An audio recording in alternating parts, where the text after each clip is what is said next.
अस्सलाम वालेकुम।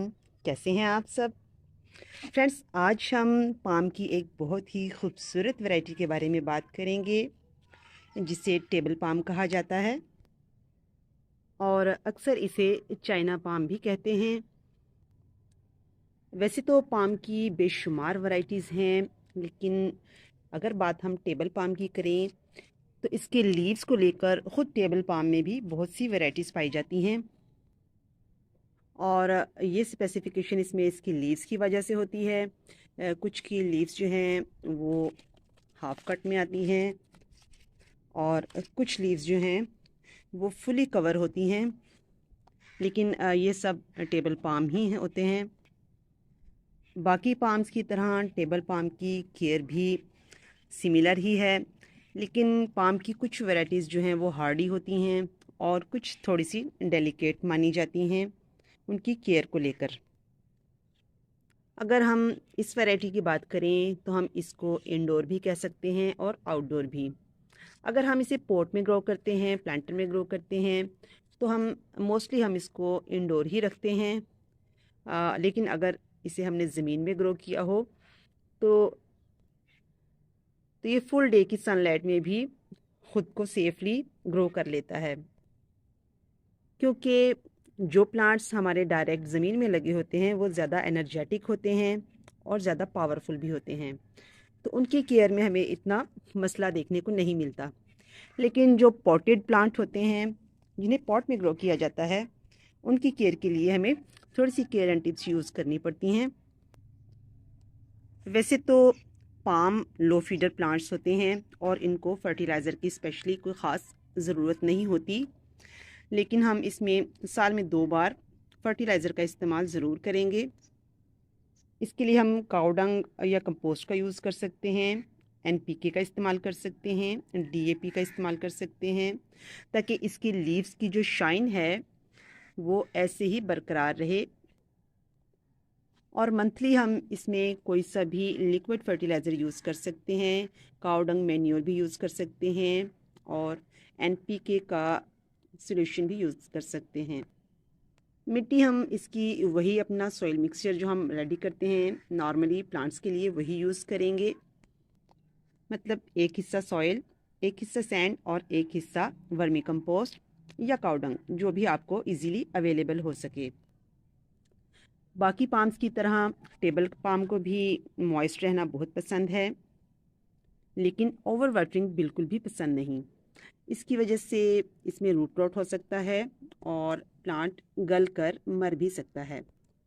तो वाटरिंग हम इसमें केयरफुली ही करेंगे, बहुत ज़्यादा वाटरिंग नहीं करेंगे। हम खुद से पानी चाहे जैसा भी दे लें, लेकिन जो बारिश का पानी है वो बहुत ही बेनिफिशियल होता है प्लांट्स के लिए। और बारिश के पानी से प्लांट्स के लीव्स जो हैं वो बिल्कुल निखर जाते हैं, जितनी भी डस्ट है वो सब धुल जाती है।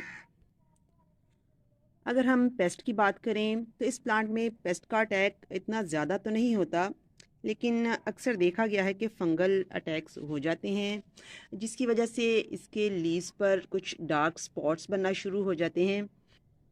तो इसके लिए हमें चाहिए कि जैसे हम रूटीन में अपने बाकी प्लांट्स पर नीम ऑयल का स्प्रे करते हैं आफ्टर 15 डेज़ या 20 डेज़, तो हम पाम्स पे भी नीम ऑयल का स्प्रे कर सकते हैं पानी में मिक्स करके।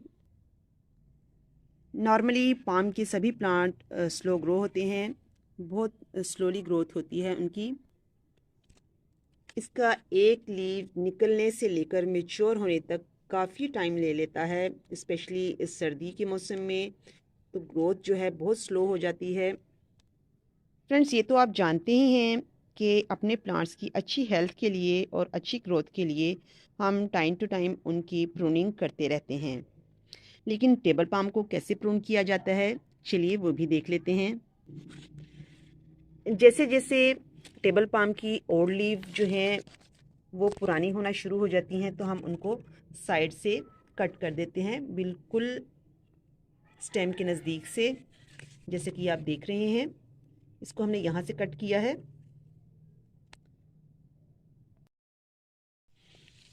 इसी तरह से ये एक और कट,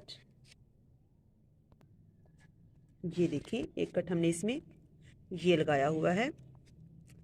तो जैसे जैसे इसकी ग्रोथ ज़्यादा होती जाएगी, नई शूट्स, नए लीव्स निकलते जाएंगे, तो हम पुराने लीव्स को इस तरह नज़दीक से कट करते जाएंगे। और कोशिश कीजिएगा कि जिस कटर से या जिस प्रूनर से भी आप इसको कट करें, उसे एक दफ़ा स्टेरिलाइज ज़रूर कर लें, या अपने टूल्स को आप वॉश करके तेज़ धूप में रख दिया करें। इस तरह भी हमारे टूल्स जो हैं गार्डनिंग से रिलेटेड वो सब स्टेरिलाइज हो जाते हैं।